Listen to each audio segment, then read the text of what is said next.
Denmark کا شہر ایرہس حال ہی میں یورپ میں دائیں بازو کی تنظیموں سے تعلق رکھنے والے تقریباً 200 اراکین یہاں جمع ہوئے۔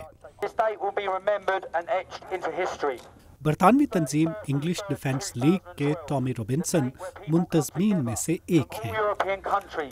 اگرچہ اجتماع میں شرکت کرنے والوں کی تعداد اتنی زیادہ نہیں تھی جتنی کا دعویٰ کیا جا رہا تھا، لیکن یونیورسٹی آف نارتھہمپٹن کے میتھیو فیلڈمن کہتے ہیں کہ یہ اجتماع اتنا اہم ضرور تھا کہ یاد رکھا جائے۔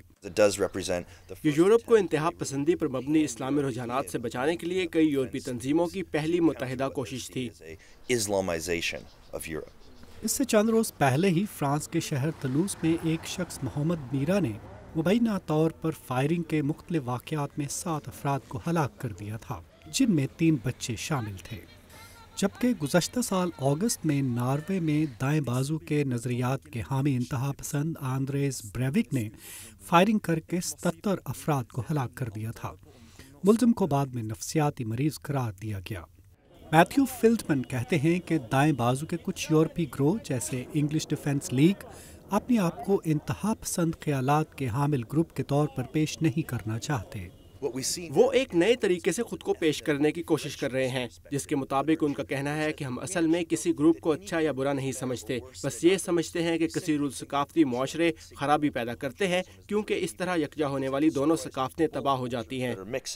یورپ میں دائیں بازو کے نظریات کی حامی کئی سیاسی جماعتیں جیسے فرانس میں فرنٹ نیشنل بھی ایسے نظریات اپنا چکی ہیں، اور اس جماعت کی رہنما مرین لی پین سے آئندہ ماہ فرانس کے صدارتی انتخابات میں اچھی کارکردگی کی توقع کی جا رہی ہے۔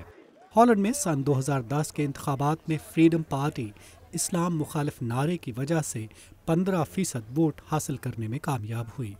ماہرین کہتے ہیں کہ نئی ٹیکنالوجی ہر طرح کی سوچ کو پھلنے پھولنے کا موقع دے رہی ہے۔ مثال کے طور پر فیس بک کی بدولت اب فوری کوئی مظاہرہ منظم کرنا یا گروہ کے اراکین یا رہنماؤں سے رابطہ کرنا بھی آسان ہو گیا ہے۔ مگر ماہرین کا کہنا ہے کہ یورپ میں گزشتہ ہفتے ہونے والے انتہائی دائیں بازو کی سوچ رکھنے والوں کے اس اجتماع کی مخالفت کرنے والوں کی تعداد مظاہرین سے کہیں زیادہ تھی۔